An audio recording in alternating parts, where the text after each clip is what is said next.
Well, thanks everybody for joining us today. Welcome back to Your Gray Matters. Appreciate it. We have a remarkable guest this week. Yeah, we are really excited. We have Harvey Brownstone. Harvey is the interviewer of celebrities. His podcast, his TV show, and other amazing things that you're going to want to know about Harvey. Stay tuned. Please remember to like and subscribe, especially if you're just joining us for the first time. Every little bit of support helps. So like, subscribe, leave a comment if you like, and enjoy the episode. Take care, everybody. Thank you.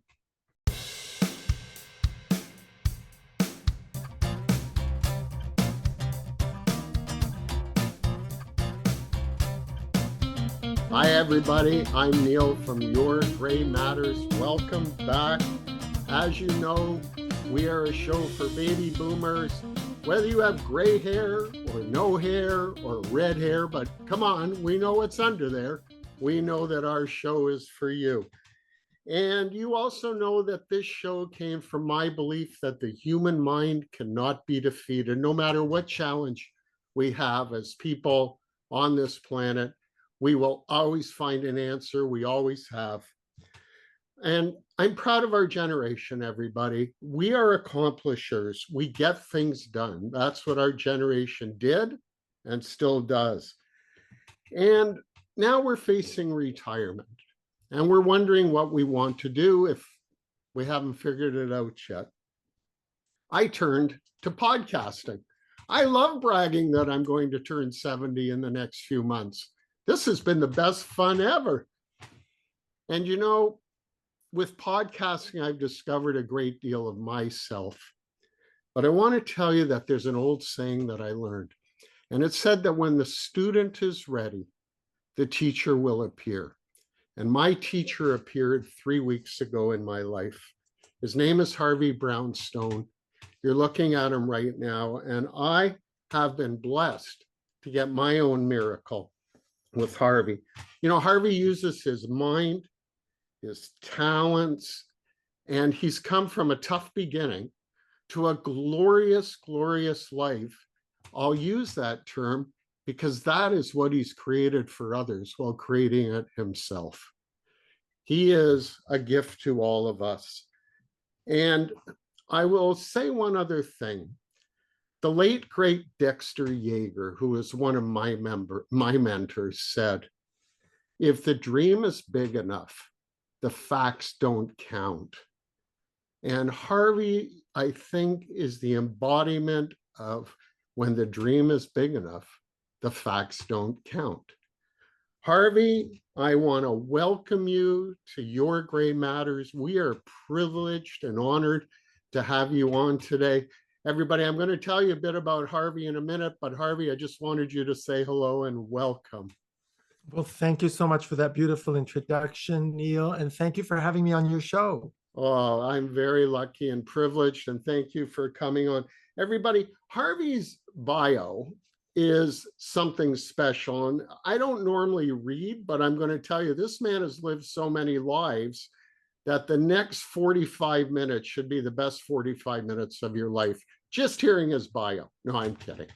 But I will tell you that Harvey worked his way through life in a very tough way, and we'll touch on that. But he became a lawyer. He worked his way through school and through law school. He funded himself while being homeless, and he is a winner. He entered as a lawyer in 1983. He did some of the most amazing things in law. He worked for legal aid when he got started. And that was very passionate for him, I would imagine. He became the Attorney General in he worked for the Ministry of the Attorney General for the province of Ontario for the Child Support Enforcement Program. He went on to be the director of the province-wide program now known as the Family Responsibility Office. And then he became a judge. And it's one of the most fantastic stories. Harvey, you also went on then to do this thing called retirement. And you became one of the best broadcasters around, and we're going to talk about your amazing show in a moment. But Harvey changed people's lives and what he did as a lawyer and a judge. And Harvey, I wanted to ask some questions about being a lawyer and a judge. And I'm wondering, first of all, why did you choose this type of law? What actually appealed to you about this type of law? Well, I have to say that I did very well at law school and got very high marks. And so I initially was considering becoming a corporate tax business commercial lawyer. That's what all of my other classmates did who were really in the top of the class, because that's where the prestige is in the law world, and that's where all the money is. So I did start for 2 weeks at a big firm in downtown Toronto, and I quit because, number one, they didn't have any human clients. All of their clients were banks and big corporations, and I couldn't identify with any of the issues that I was being asked to research. So I chose criminal law because I had a feeling that, as a bit of an underdog myself, I would be a good advocate for people who had been disadvantaged in life. And most criminals have been very disadvantaged in life and suffered a lot of hardship. Uh-huh. Well, very, very important, because obviously you wanted to work with people and not banks and machines. And I can certainly understand that. So your history is really interesting, of course. And in 1975, you came out to your parents. And as you put it, you were rejected, and that led to a 5-year struggle that you had, putting yourself through school, getting called to the bar. And then you, in 1995, you became, how can we put this? You were the first openly gay judge. In Canada. In Canada. You had the guts and the rights and the pride, I would imagine, to let people know. Can you talk about that process for us? Well, I have to say that I chose to tell my parents when I was 19 years old and I was still financially dependent on them. I don't think if I had it to do again that I would have done that, because it was put me at great risk and made me extremely vulnerable. But it also made me very resilient, because I had to become a survivor. Yeah. And so I don't recommend that kind of training, but I will say that I'm a very different person because of what happened to me than if I had continued on as a fairly advantaged kid, middle class kid. But then when I was a lawyer going to court, I always felt that I could do the job of the judge better than the judge could. And I know that sounds arrogant, but it's honestly how I felt. Every time I went to court, I thought, I can do that, and I think I can do it better. Yep. A lot of judges, especially when I started, they wouldn't know a poor person if they fell over one. They didn't seem to have any empathy. They had gone to private schools, most of them. They certainly didn't appear to be able to communicate to the people that appeared in front of them. And that was always a goal of mine, that if I ever could somehow get myself appointed to the judiciary, that I would be one of those judges that people could talk to. I would speak in plain language and people would understand what I'm saying. And I would try to, even if they didn't win, at least they would know that I understood them and I heard them. And I explained why I made the decisions I made. Yeah. So I made a plan very early on that I would try to be a judge one day. I didn't know how it would happen, but I knew as a gay man in the 80s that I had to be 3 times better than everybody else to be considered equal. Right. And so I worked very, very, very hard as a lawyer. I never lost a case.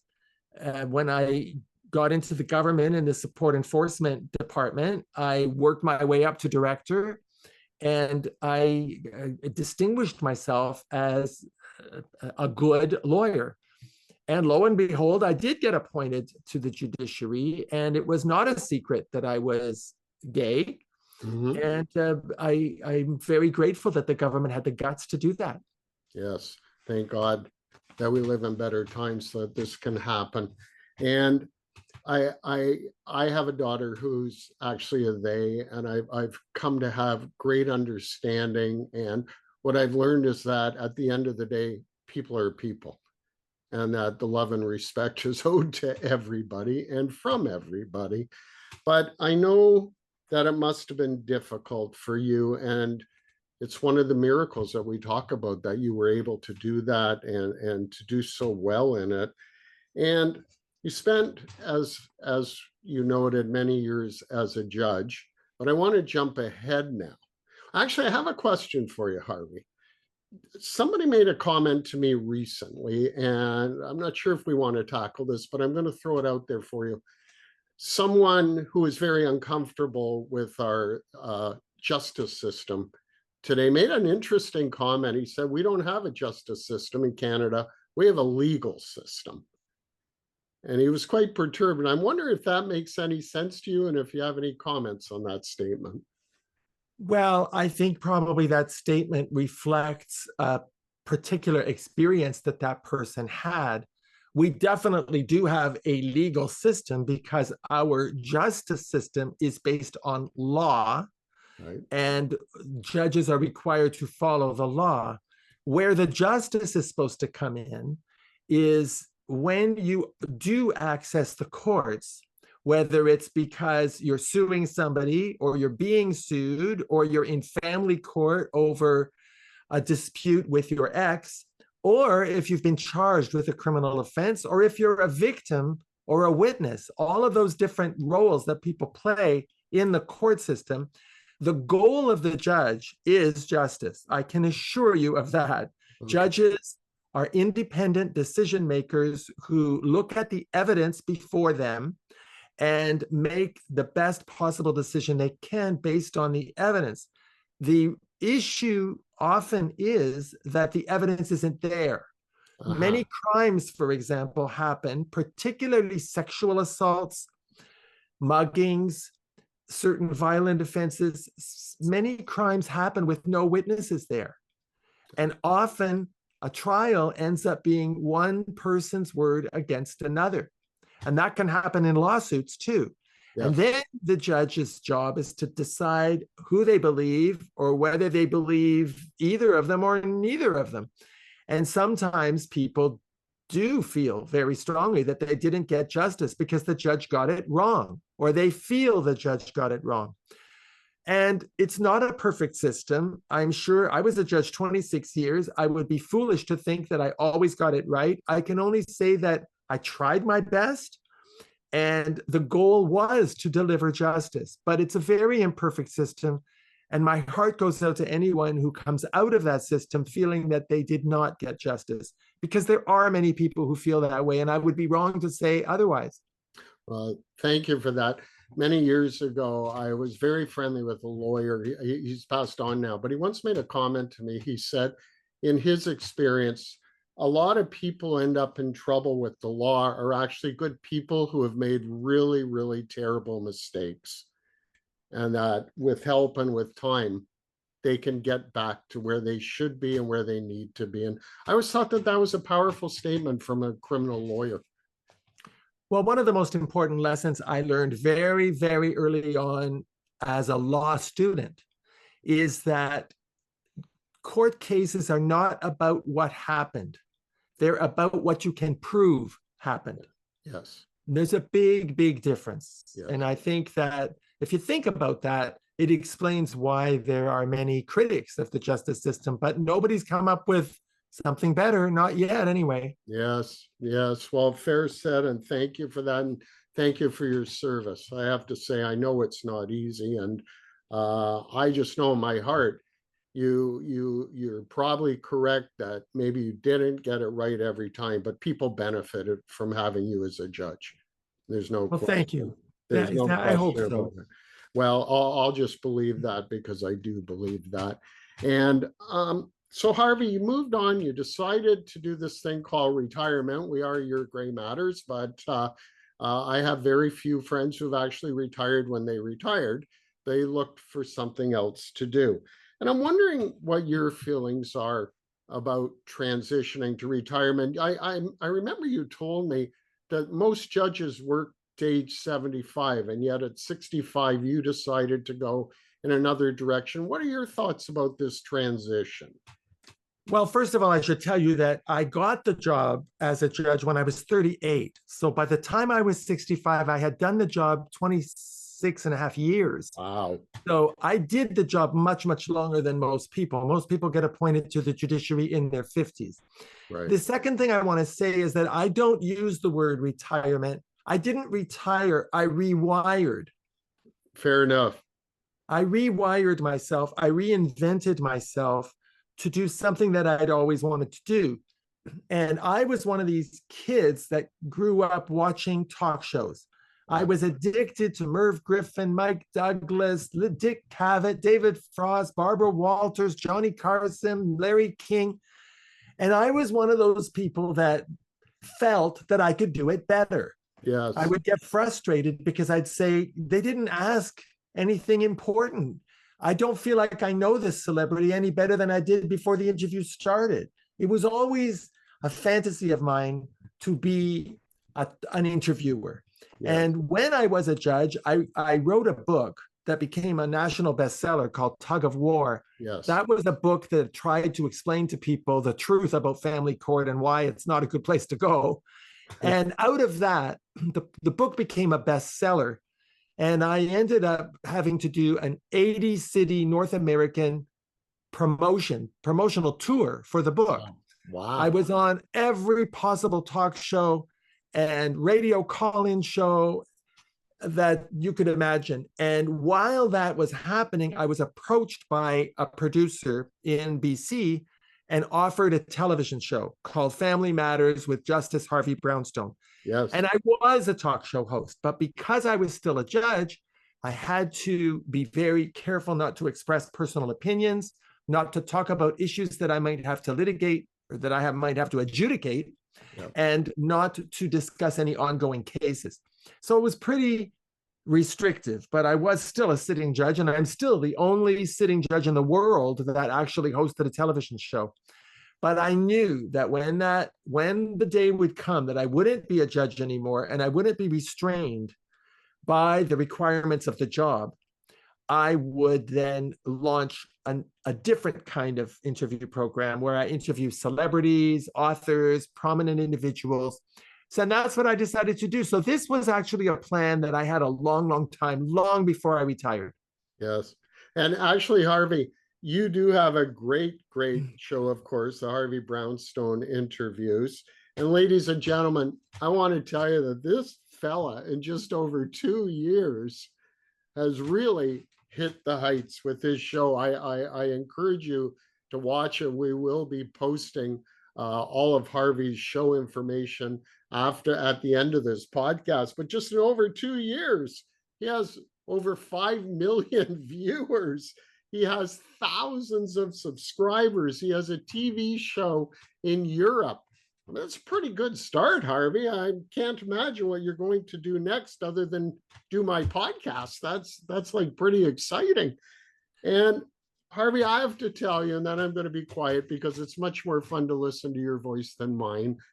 But you have interviewed some of the great entertainers, book writers, singers, artists, and we're going to name some names in a second, but I'd like to ask you something. In your opinion, this is from the heart, a true question that I've had in this cranium of mine for years. I'm not an artist, or let's say I have a big mouth and I'm learning to use it, very much thanks to you too, but I can't color within the lines. And I was thrown off the set of a play when I was a teenager because I refused to learn the lines. I didn't know what the script had to do with the play because I love improv. And so I didn't do a lot of stage work. But there seems to be a special kind of genius and brilliance with performers and artists and writers. I don't know if that's one thin thread of brilliance or many things, but I'm trying to understand what makes these folks pop. How can they do these great things? And I'm wondering how you feel about that. Well, that's exactly why I wanted to be an interviewer. I wanted to understand how they got where they got to and what exactly made them so talented and so charismatic Yes. and so able to capture the world's imagination. That's exactly why I wanted to be an interviewer. And I think that the answer for every single celebrity that I've interviewed is a little bit different. Some of them are very, very gifted. They just are. You know, people like Paul Williams, the songwriter. Yes. He wrote most of the songs for the Carpenters. He wrote Evergreen with Barbra Streisand. He wrote the title song, The Rainbow Connection from the Muppet movie. I mean, some of these classic songs. This is a man who's just a genius. We had Sir Tim Rice on the show, who was the lyric writer with Andrew Lloyd Webber for Jesus Christ Superstar and Evita and Joseph and Technicolor Coat. These are people who are enormously gifted. But another factor that I have to say that I found very common in almost everybody is a very singular ambition. These are people who never had a plan B. They wanted to be in show business. They wanted to be entertainers. They would do anything to get there. They were incredibly driven.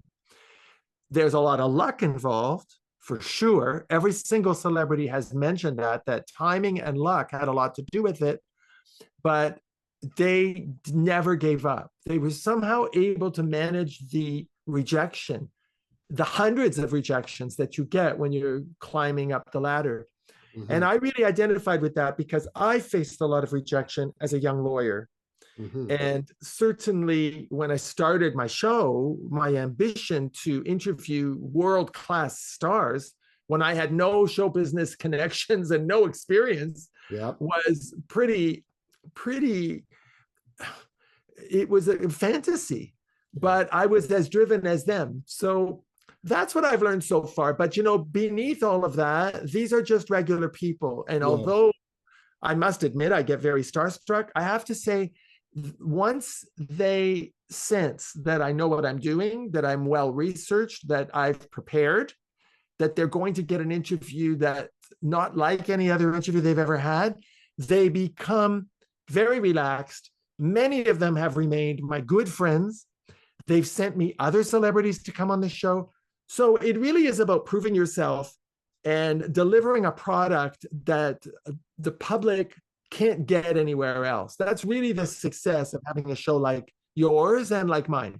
Yes, and I have to say, I mean, I've watched many of your shows now, and you know, I love the topic. Harvey does a part of a show where he actually honors and remembers celebrities who have passed on through the eyes, ears, thoughts, and good contributions of those performers' children. And I'm a crazy man for the old Dick Van Dyke Show. And I got to watch the daughter of Rosemary. And I have to tell you, that was very moving. I mean, because I could remember Sally through her daughter's eyes and her voice. And yet I learned so much about what it's like to be a child of this entertainer, which I always wondered about too. Well, we also did a show about the Dick Van Dyke Show. There's a wonderful documentary celebrating the 60th anniversary of the Dick Van Dyke Show. And the filmmaker who made that documentary was on our show. So I'm a big fan too. And I have to tell you, maybe I had a glimmer of this where I am now, because I used to remember being 9 years old, 8 years old at night, getting ready to go to bed. My late father would have the Dick Van Dyke Show on, and I would get to take out my recorder and record what I heard on the TV in the other room. And for a long time, I knew every line of every show in the Dick Van Dyke Show. And who knew what that was leading to, but it was fascinating. You had a great show with Robert Wagner. I have a list, ladies and gentlemen, of stars. I'm only going to recommend that you go on and watch Harvey's shows because they are fantastic. But Harvey, tell us about a few of your favorite shows or people with whom you've interviewed. Well, my definition of a good interview is if I've made an emotional connection with the guest. And when you're interviewing veteran stars, these are people who are pretty tough. Yes. They're not wearing their hearts on their sleeve. They've seen it all. They've done it all. They're professionals. So when I can get through to someone and touch them emotionally and it comes through on the screen, those are my favorite episodes. So definitely Robert Wagner. I was blown away at the end when he said I'd given him the best interview of his life. I saw that. I was very, very touched by Tony Orlando, who broke down and cried during the show. That was really meaningful to me because I didn't see it coming. He came back on the show 3 weeks later because we were overwhelmed. We were deluged with people begging to have him come back because that first interview was so powerful. I loved having Lucille Ball's daughter on the show because I was such a big Lucy fan. And this is the closest I'm ever going to get to talking to Lucy. Yep. Yeah, I loved Tony Tennille because I loved the captain in Tennille, but I had no idea that her marriage had been so difficult, so unhappy. Her book moved me so much. I loved having her on. Louis Gossett Jr. was a very special one for me because he's not well. He's quite elderly. Yes. And he chose me to give the very last interview he's ever going to give. Yeah. And it was a difficult interview. He really was not well, but we got through it. That was very special for me because he said what was in his heart. He had done enough interviews about his career. He wanted to talk about what was in his heart. So I loved that. I loved, let me see. I loved Stephanie Powers. I loved Sharon Gless. Ruta Lee was wonderful. You know, I've had some wonderful music stars. 3 people from the Fifth Dimension have been on the show. They were wonderful. Wow. Frida Payne, Melba Moore, Joan Van Ark was probably, now Joan Van Ark was in Knots Landing. Knots Landing, yes. And she was the first star I ever had on the show who really appreciated my research. She couldn't believe that I knew that much about her career. And she kept saying it. And that interview really went viral because when the audience gets the feeling that you are getting something that they're not getting anywhere else, then it really, they tell their friends about it. And the same thing happened with Lonnie Anderson. You know, she's been asked a million times about her marriage to Burt Reynolds. Right. But I had to find a way to get her to talk about that marriage in a way she'd never done before. And I found a way to do it. And she really opened up and started telling me things that she'd never talked about before. When you can do that, that is a memorable interview. Yes, yes. And you do it so well. And I know that you had the psychic medium John Edward on, and that was absolutely one of your favorites. Perhaps talk about that show. John Edwards is a fascinating human being. This is a man who has an ability, and there may be people who don't believe it. There are many who do, obviously, but he turned that into a business, a very successful business. And if you watch the John Edwards interview, and it's one of the most popular interviews, I think that I was able to convey, if you watch it carefully and listen, this man is all business. And you have to admire someone who's able to resonate with the public at such a level the way he has, because many people have intuitive gifts. You know, many people are able to receive inspiration or messages or ideas that they believe have come from the other side, but not many people have been able to package it in quite a successful way as he has. He's a very nice guy. He doesn't give interviews very often. And I was thrilled that he agreed to come on the show because these are not easy people to get. Yes. So can I ask you how you get these great folks to come on? It's got to be more than just your good looks and your fine mind. That's very sweet of you. Well, in the beginning, it was really hard. I didn't have a track record. And what I did was I would write to their managers, their agents, and the first paragraph, I'd say, I'm a retired judge. I believe that your client has never really had a good interview. Mhm. And I believe that I can do it because I'm a big fan and I would like the opportunity. And for the first few months, I didn't get any answer at all, or I got no, they're too busy, or no, they're not interested. But eventually you would start getting yeses. One of the first celebrities I got was Greg Louganis, who was an Olympic diver. I remember him. And I thought, well, he's gay, I'm gay. Maybe I can convince his manager to let me interview him because he was a big influence in my generation of gay men. He came out, he'd had that whole scandal about AIDS because he hit his head on the diving board and some blood got into the pool. And in those days, people panicked. And the manager was kind enough to call me. We had a 10-minute conversation and he said, "You're special. I'm getting him on your show." And then once I got a few like that, Leslie Ann Warren was another celebrity whose manager just took a liking to the letter I wrote.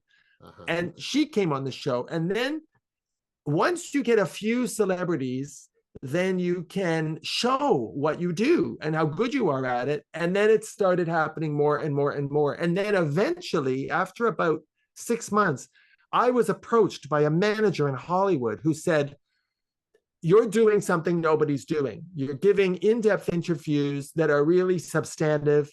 You're not out to embarrass or humiliate these stars. You really want to celebrate them. I'd like to be your manager. I'd like to get you more stars. I think you could be the next Larry King." Well, I said, sure. And then I started getting a lot of celebrities. Then it really started to snowball. And then very soon after that, about, I guess, a year and a half ago, I was approached by a television network in the UK. I don't even know how they found out about me, but I must have interviewed some British star. And they asked if they could broadcast my show. Yes. And of course I said yes. And that really took off. We now have close to 3 million viewers a week watching the show in the UK. And that really made a big, big difference because then once we could say to the Hollywood community that we were televised, there's more interest in coming on the show. It's no longer just a podcast. So I've been very, very lucky, Neil. That's the truth. Well, lucky is a great word, but it happens to be, in your case, quite earned. And I have to tell you, I think you're phenomenal. I just want to touch on a couple of other things because when I read some of the other podcasts that you've done, I have to tell you, I have been madly in love with Loretta Swit since like 1972. And when you did the podcast with her, I was like, okay, everything else is now stopping in my life. Loretta and Harvey are on the camera. Can you talk about that a little bit? Well, Loretta was a real challenge because she had never done Zoom before. She does not have a computer. She was not comfortable with Zoom. And her manager, who really liked me because he'd seen other shows I'd done, he said, "If you can arrange to get somebody there with her at her home and bring a computer and set it up, she'll do it." Wow. The other thing I had going for me was that she's very, very into animal activism, and she wanted to promote a new perfume that she had out. I believe it was a perfume and a book. And I said, that my audience is mostly baby boomers. I have the perfect demographic for someone like Loretta Swit because they all remember MASH. So I paid for an assistant to go to her home, set up Zoom. We had the internet, a modem delivered there so that she could have internet. And that's why when you watch that interview, her face is a bit too close to the camera, I think, but that's how she wanted it. And she gave me a great interview. She's a lovely, lovely person. And it came through in the interview. It's just, it's really a testimonial to love. She really opened up and spoke with you, which of course is great credit to you yourself. But I'm sorry, Harvey, I'm going to disagree with you on one thing. If somebody had said to me, just have someone provide the equipment for her and to help her turn on, I would have been on the next plane as the interviewer going to her house to do it. So. Well, you know, it's funny you say that, Neil, because I've been asked many times, are you going to do in-person interviews? Because it did cross my mind, what you just said. I'm sure. You know, she lives in New York. I'm in Toronto. It's not that far. But doing an in-person interview requires a camera crew, it requires lighting, and it requires sound. Yes. That becomes extremely expensive. And that's fair. That's fair. You know, at that time, we didn't have the budget. You know, now things are different because the show is monetized on YouTube. We do very well financially with the British TV show. We have a line of coffee that's doing well. Now, maybe I could have hired a camera crew and done it. And we were in the process of arranging to interview Priscilla Presley. I had been working on that through one of my contacts and we would have done it at Graceland. And then her daughter passed away. Yes. And that just, everything went off the table. But I would have gone down there and done it in person. And I suspect that eventually that's going to happen.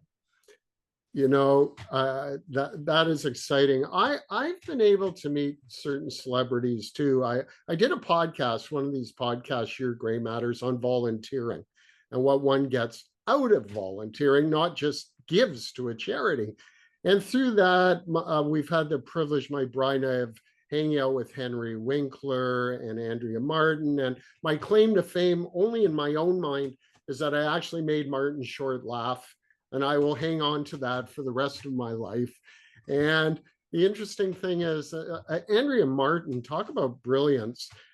She went around our charitable event. There must have been 600 people there. She went around, she shook hands, she met people, she talked with them. After the event, everybody was gone and we were gathering with her as she got ready to leave. And my stepdaughter came downstairs. She had arrived very late to the event. And when she came downstairs, Andrea Martin went up to her and stuck out her hand and said, "Oh, I didn't meet you yet this evening," which was true. And I thought, oh my God, how did she know that? And really, really fascinating. I have to ask you how many people you interviewed when you interviewed Rich Little. Oh, well, that was the first time and one of the few times that it wasn't an interview at all. He put on a show. Yeah. You know, I wasn't an interviewer. I was just the audience. Yeah. He was amazing. I was only given 30 minutes because he was performing that night in Las Vegas. And his manager, you know, I think Rich Little was in his early 80s when we had him on the show. And his manager said, look, he needs his rest. He's got to have a nap before he gets up there on that stage in Vegas. So you can have 30 minutes. So I really kind of let him take over and do his shtick. And then at the end, after we finished, he said to me, "Why was this so short? I could have gone on. I was enjoying it so much. Why did you end the interview?" And I could have kicked myself. I said, "Well, your manager said I could only have 30 minutes." And he said, "Don't listen to that. Just, I would have told you when I needed to go. I would have liked to go longer." So I learned a really good lesson from that. Yes. Because many times I do get celebrities, staff saying, "Oh, they've only got 30 minutes. They only got 20 minutes. I just go and I keep going until I've run out of questions or they tell me they've really got to go. I never listen to these preconceived time limitations because almost every time, I think pretty much every time, the star was enjoying the interview so much they didn't want it to end. Well, having witnessed your interviews, I'm telling you that you're correct because they're having a ball and I'm having a ball watching it and you're having a ball doing it. So it's a great thing. I love to tell the people I've interviewed that we do a short podcast and this should be the best 8 hours of your life. And it kind of confuses them, but we do have fun interviewing all these people, getting to know these great, great minds. Tell me, what life lessons have you learned from meeting these people? Well, as a kid who grew up idolizing these people, and putting them on the highest possible pedestal, this has really been quite an education. I think what I've learned is that they're not any different than us. I have always heard people say that, but I never really believed it, because I can't imagine that Robert Wagner or, you know, Tony Orlando or any of these movie stars could be like us. But actually, when the camera's not rolling, they're very humble. The bigger the talent, the nicer they are. Yes. That is something I have learned. The ones that haven't really achieved all that much and have huge egos, they're the ones that don't behave all that well. But the ones that are legends are nice, they're humble, they're happy to help, and they feel like normal people. They, you know, when we have a chat before we start the show, and then after we finish the interview, some of them keep me on. Well, Loretta Swit kept us on another half hour. My producer, who is a huge fan of MASH, asked if he could meet her. So he came in front of the screen and he started telling her how much the finale meant to him and how much he cried. And she started crying with him. And they're really just ordinary people who have appreciated that they've had some incredible luck. They're very proud of the work they've done for the most part. And they're very grateful to be remembered and to be respected and admired. But at the end of the day, they don't identify as huge stars. They identify as mothers, fathers, husbands, wives. You know, Mamie Van Doren is a good example of that. She's 93. Yeah. You know, she's been a Hollywood sex symbol her whole life, but I found her very down to earth, very realistic about what Hollywood is really like. We talked about the casting couch, which was a very interesting conversation. Sure. Because the casting couch in her day was even more vicious than the casting couch in the day of Harvey Weinstein. Yes. Yes. So, you know, I think I've learned from these people to just be myself, to put out a good product. Another really important lesson I learned, I thought that these people really wanted to be famous. But I learned that for them, what they wanted to do was be a good actor or a good singer or a good artist. The fame was something that came as a sideline. But none of these really successful people started out by saying, I want to be famous. I want to be a star. No, they wanted to be very, very good at what they do. They wanted to get great roles, great opportunities, work with great people. And the stardom and the fame was something that they didn't ask for and don't enjoy. Yeah. Yeah. Does that make sense? It totally makes sense. You know, and just sharing with you, when Linda and I had the chance to hang out with Henry Winkler a few years ago at a charitable event, we found the most down-to-earth, sweet, loving man who is completely afraid of motorcycles. And off camera during Happy Days, he had two guys, one on each end of a board, carrying the motorcycle because he was afraid to ride it. And he told that story, but he actually told us about his reading disability, his inability to actually read the script to this day, and what he went through. And it was amazing to hear this man tell his story as his real life story. We were all familiar at that time with the Fonz and with the people that we see on the show, but I think, Harvey, you're correct. Underneath all of it beats the heart of a human being who just has all the same needs and dreams. Yeah, they want to be respected for their work.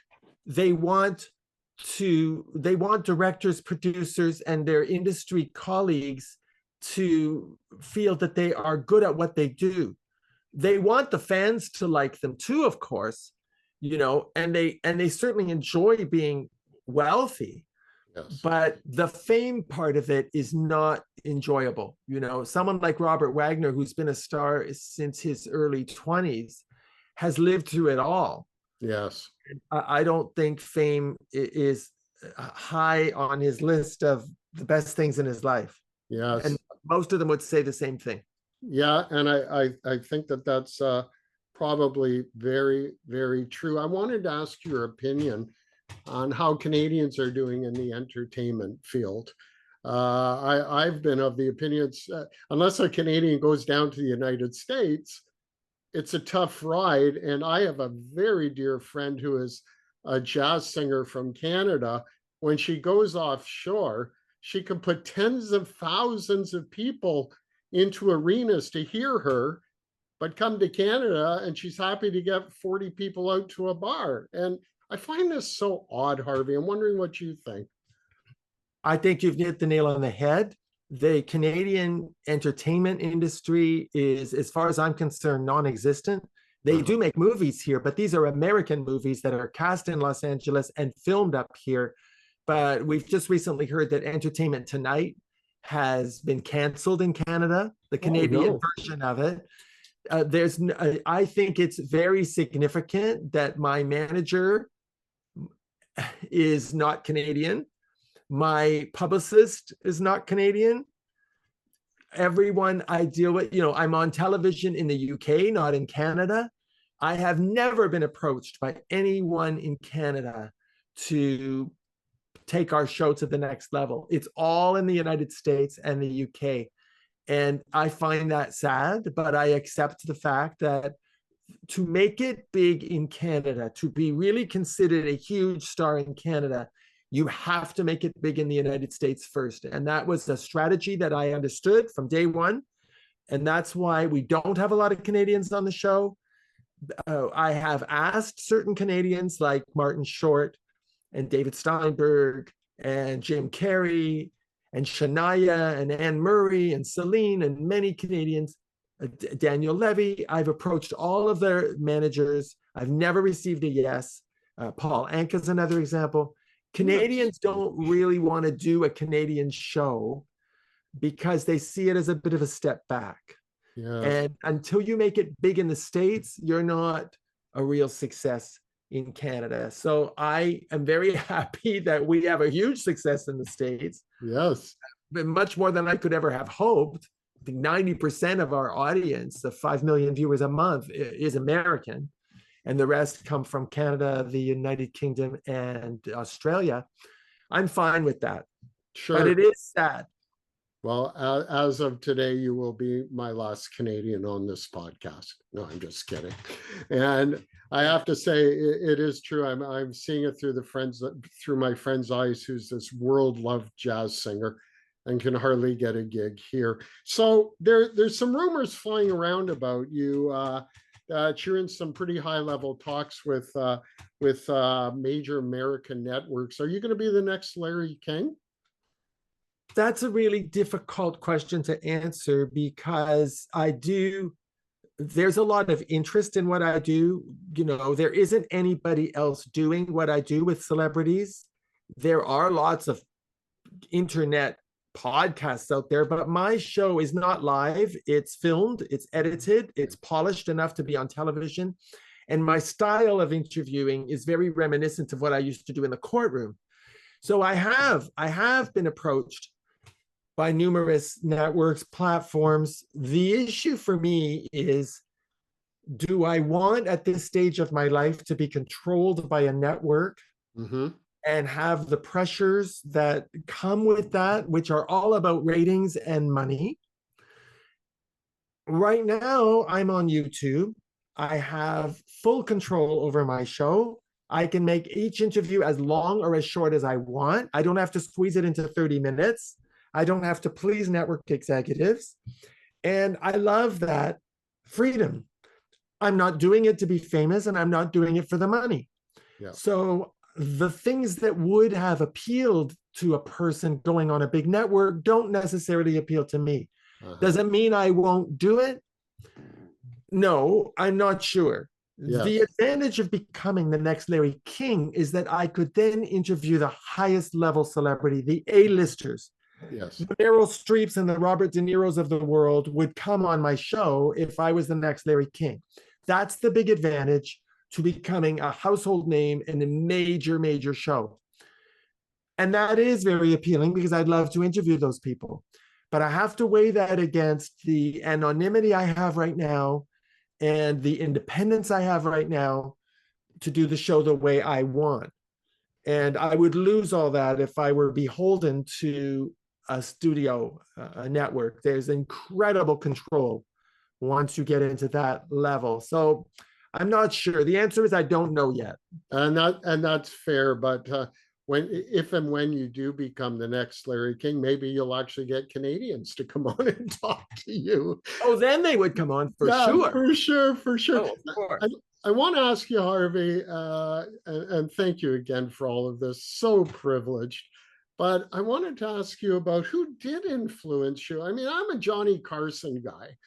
I go on YouTube now and watch Johnny Carson show because that's who I want to watch. But you must have had some of these interviewers as people who influenced you. Can you talk about some of them?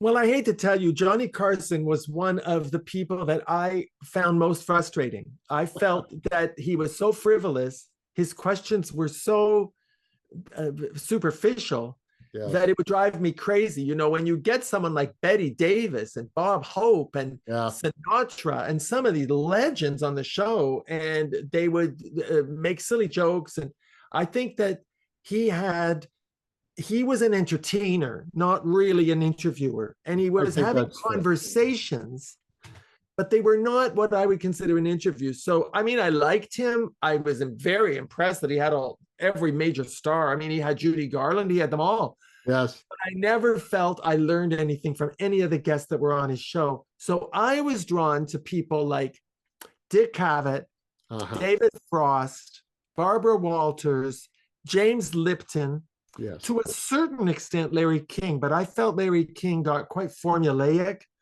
and did not really do much research. You knew that if he had an author on his show, he had not read the book. He couldn't. He was on every night.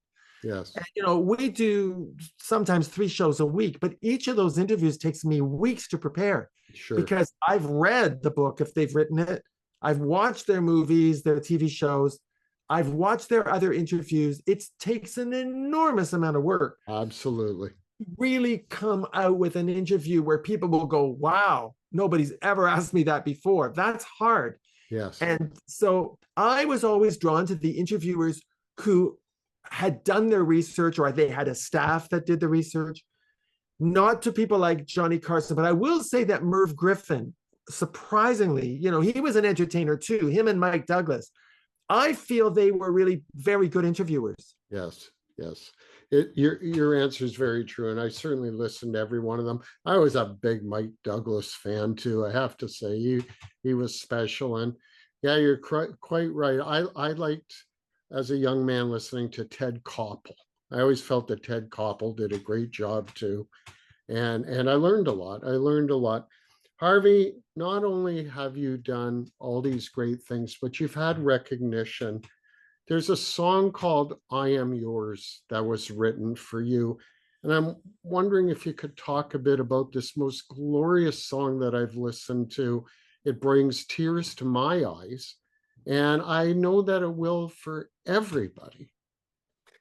Well, that was a real miracle. We had the songwriter Harriet Schock on the show. Harriet Schock is a multi-platinum selling, Grammy-nominated songwriter. One of her biggest hits was Ain't No Way to Treat a Lady by Helen Reddy. I remember that, yeah. But she's written a whole lot of movie themes and other songs. And I had her on the show because we did a 4-part series about Helen Reddy, featuring Helen's fan club president and best friend. And he asked me, would you like to interview Harriet Schock? I said, of course. Harriet and I got along very well. She performed live on my show. She did 2 songs. And at the end, after we finished filming, she asked me, you know, who are you? I mean, everybody in Hollywood's talking about this Canadian retired judge. Tell me about yourself. So I very briefly told her, you know, my parents kicked me out when I was 19 after I told them I was gay. I had a real struggle getting through school, but I got myself, it made me an overachiever because I wanted my parents to love me. I wanted them to accept me. So I tried so hard to do everything I could. So I had to be not just a lawyer, but the best lawyer. And then that wasn't good enough. And I had to make myself a judge. And And then I had to be a very distinguished judge by writing a book and going on TV. And finally, my parents did come around and were very supportive. And she said, there's a song there. There's never been a real coming out anthem. There is a show called La Cage aux Folles, and one of the songs is I Am What I Am. And that was always considered the coming out anthem. But this is a very different song. I Am Yours is basically me saying to my parents, don't reject me. I'm the same kid I always was. I'm the same person you knew. It's just that you've now discovered this other side of me in terms of my sexual orientation, but I'm the same. I have all the same values and all the same gifts that you put into me. I'm still yours. I'm still your son. Yeah. And she wrote a song that is taking off. It's climbing the charts. She recorded it, and she felt it should be recorded in the voice of a male because it was me. It's my song, it's my story. So she got a very well-known American vocalist, Gary Lynn Floyd, to record it.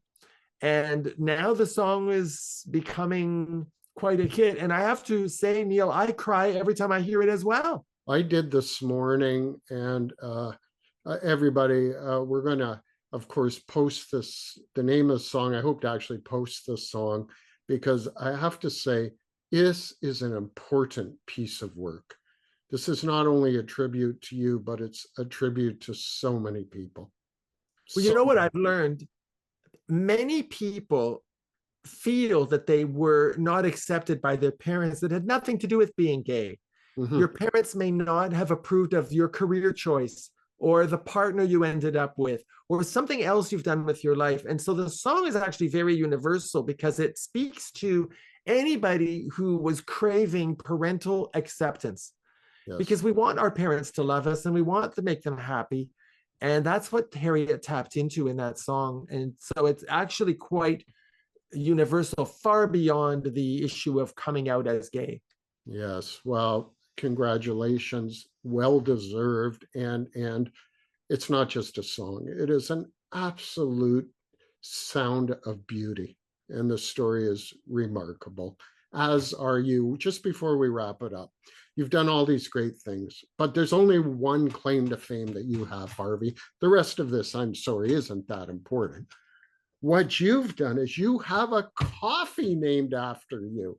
I mean, you have the Harvey Brownstone coffee. You have to talk about that. And of course, I'm kidding. Everything that you've done is magnificent, and I am so overwhelmed and appreciative of having you on. But I'm sorry, before I go and buy my first bag of this coffee, you have to tell me about it.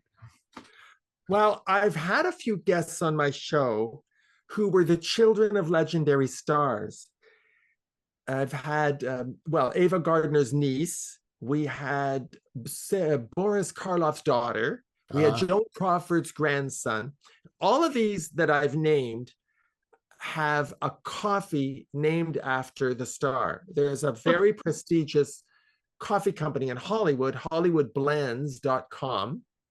They produce these signature coffees. It's very high-end coffee, organic, Sumatra. I'm not an aficionado, but it's excellent coffee. And all of them have a different blend. And so if you go on hollywoodblends.com, you'll see all of the various coffees that are there. And when I had all these stars' children on my show, we always promoted the coffee that was named after their particular relative. And I was approached by the owner of the company who said, how about a Harvey Brownstone coffee? And I said, I don't think I'm famous enough. Who's going to buy it? And she said, well, you're popular enough. You've got millions of viewers. But we think that it would be a great idea. So I said, well, sure, go ahead. And they sent me some different blends to try. And I chose a medium roast. It's really delicious. It really is great coffee.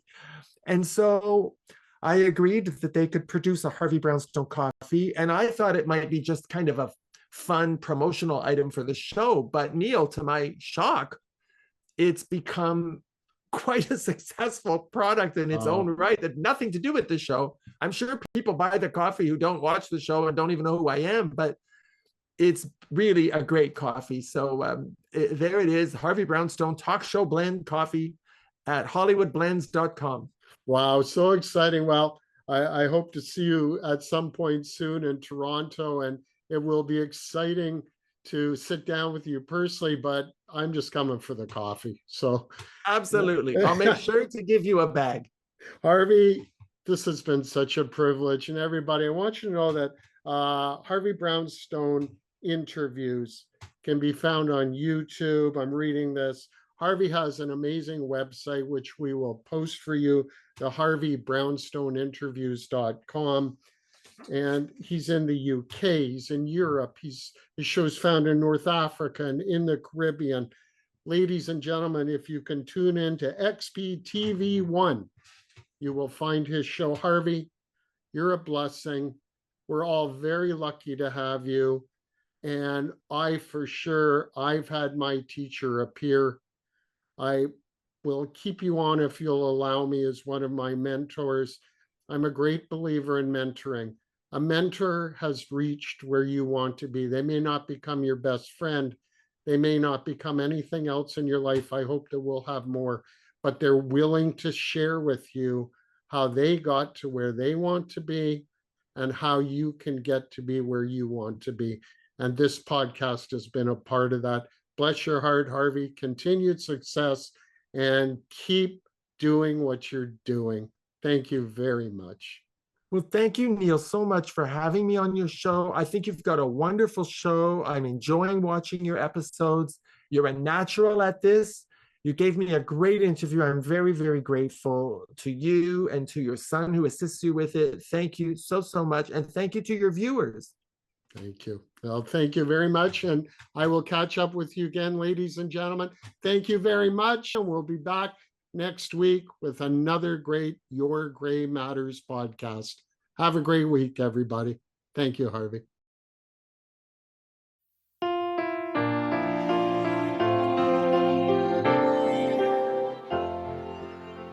Would I have risen to the top without rejection? Had I not been abandoned and reviled? Did I do all I did simply to show you I was worth the love you gave me as a child? When you discovered I was not the son you wanted, the words you uttered truly broke my heart. You asked why you survived the Holocaust, just to watch your dreams for me all fall apart. Like a sculptor who envisioned his art one way, only to discover something else. You shattered your creation into pieces, thinking less of it and therefore of yourself. But I am yours, I've always been. I carry all the gifts you've given me within. And through my life, I'll prove myself to be the loving, honest person you made of me. The summer factory jobs plus typing endless papers, dirty houses that I cleaned to pay for food. When I came out against advice of law professors, and years later how they changed their attitude. When I reached the mountaintop, you finally softened, with hugs drenched in lost time and deep regret. As I held you, it was worth all I had gone through, for this moment that my heart would not forget. 'Cause I am yours, I've always been. I carry all the gifts you've given me within. And through my life, I prove myself to be the loving, honest person you made of me. The young need to fly free and wild, but there's no chain that binds stronger, a bond that lasts longer than the one that thinks a parent and a child. I am yours, I've always been. I carry all the gifts you've given me within. And through my life, I proved myself to be the loving, honest person you made of me.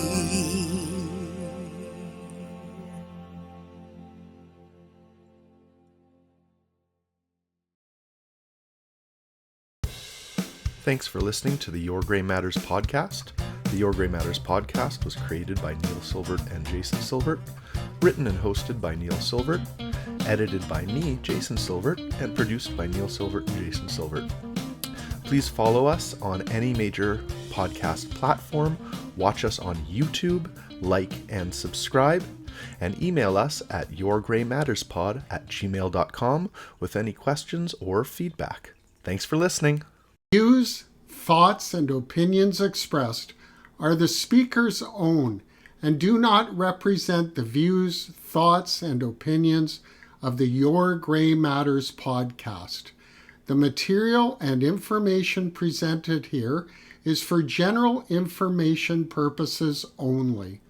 The Your Grey Matters podcast name and all forms and abbreviations are the property of its owner, and its use does not imply endorsement of or opposition to any specific organization, product, or service.